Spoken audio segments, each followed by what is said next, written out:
Les amis, bonjour. Aujourd'hui, on va discuter du lien qu'il y a entre le QI et la violence.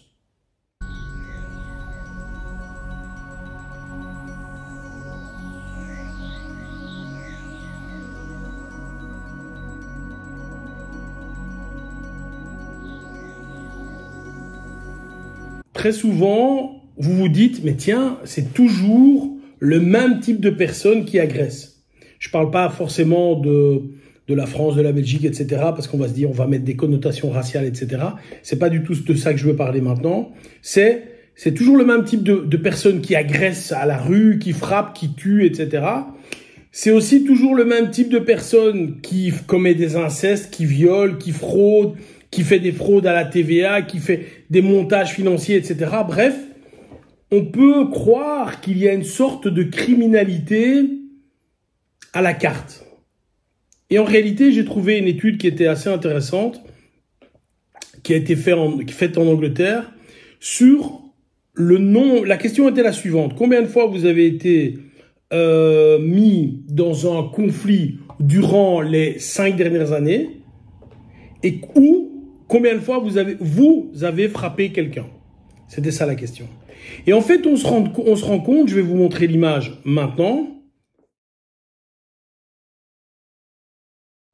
En fait, on se rend compte que quand on voit la disparité des QI, pour rappel, vous le savez, mais voilà, 95 à 105 de QI, vous êtes dans la moyenne, vous êtes dans les 50%. Si vous avez au-dessus de 120, vous faites partie de l'élite, il n'y en a que 9% de la population. Si vous êtes au-dessus de 130, vous êtes considéré comme un HPI, comme un génie, tout ça, blabla. Ce qui n'est pas toujours quelque chose de facile à vivre. Quand vous êtes vraiment avec des gens intelligents ou que vous êtes quelqu'un d'intelligent, c'est difficile à vivre. Il y a 25% des gens qui ont moins de 90. Il faut savoir qu'en dessous de 70, tu es considéré comme un débile. Donc, tu as de grandes difficultés à comprendre les choses. On doit t'expliquer plusieurs fois. Tu as parfois même des difficultés à t'exprimer. Ça ne veut pas dire que tu es une méchante personne, hein. Mais voilà, tu as des difficultés dans la vie de tous les jours à moins de 70. Et donc, qu'est-ce qu'on constate? On constate qu'en réalité, si on regarde les courbes qui sont liées à la violence, on voit dans le schéma ici qu'il y a une très grande disparité. C'est-à-dire que on a beaucoup plus de violence vers les QI qui sont en dessous de 100 que les QI qui sont au-dessus de 110. Et en réalité, c'est presque compréhensible. C'est-à-dire que quelqu'un qui est intelligent va réfléchir tout d'abord aux conséquences de ses gestes pour lui déjà, et pour les autres. Il va se dire, ah mais je risque d'avoir ceci, l'hôpital, la police, mon travail, ma famille, etc., etc., sans que ce soit directement lié à la peur. Ça peut très bien être aussi un réflexe, j'ai peur, donc je m'invente de bonnes excuses. Non, non, pas du tout. Je peux également me dire, tiens, j'ai la capacité de me battre, je risque d'occasionner beaucoup de dommages à la personne en face. Bref, il va penser. Et vous allez retrouver chez ces gens-là, et d'ailleurs, si vous regardez des séries, etc., très souvent, je prends l'exemple de la Casa de Papel avec le professeur, on voit un gars qui est au loin, qui ne fait rien, qui est plus en haut, qui a une vue hélicoptère et qui est très intelligent et qui, lui, déjoue les pièges de la police. Donc, il y a toujours le génie de la bande, celui qui a pensé, le penseur, le professeur, etc., etc. Et puis, vous avez les petites frappes qui sont, je suis désolé, qui sont bêtes, et qui vont aller vers des choses plus violentes.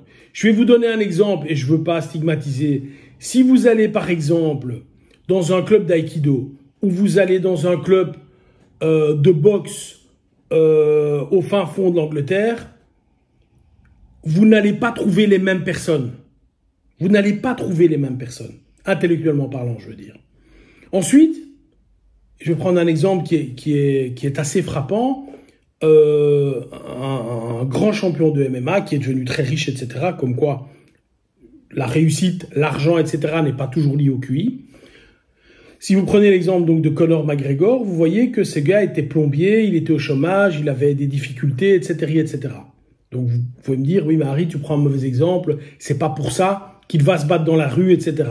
Mais justement, c'est un bon exemple, parce que si vous connaissez un peu son existence, vous avez vu que ce qu'il a fait avec Khabib, avec le bus, ben, il faut être un sacré crétin pour le faire. Il a blessé des gens, etc. Enfin, il faut vraiment être débile.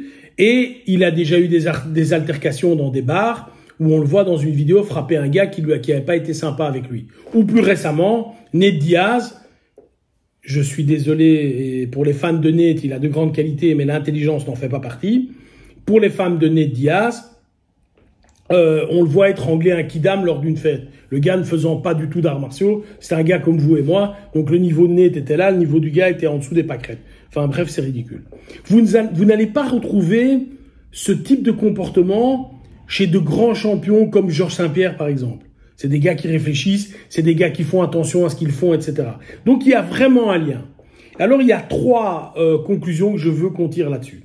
La première, violence ne veut pas dire victoire dans le combat. C'est-à-dire que c'est pas parce que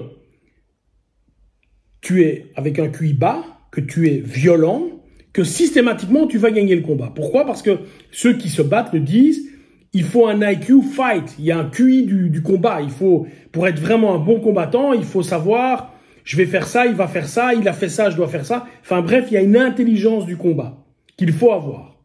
Donc si tu es complètement débile, ça va être difficile. Ensuite, comme je le disais, prends garde.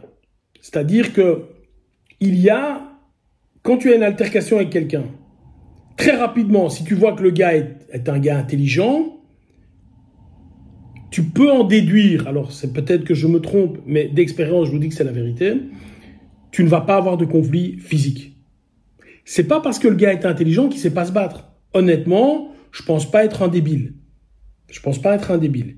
Mais je vais pas me battre et frapper avec quelqu'un parce qu'il a piqué ma place de parking, quoi.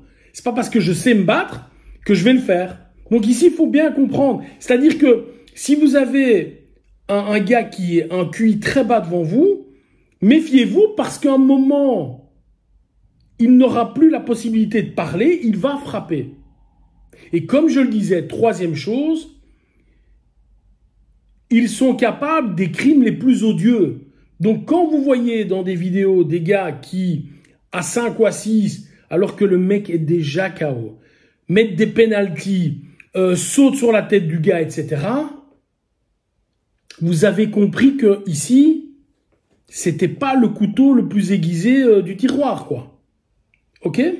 Donc ici, ce que je veux simplement dire, et l'aide que je veux vous apporter aujourd'hui, c'est lors d'un conflit verbal, si vous voyez que le gars fait partie de la tranche basse, où vous estimez, c'est une estimation bien sûr, il a beaucoup plus de chances d'arriver au conflit physique que quelqu'un qui est docteur ou professeur à l'université. Ok? Bye bye.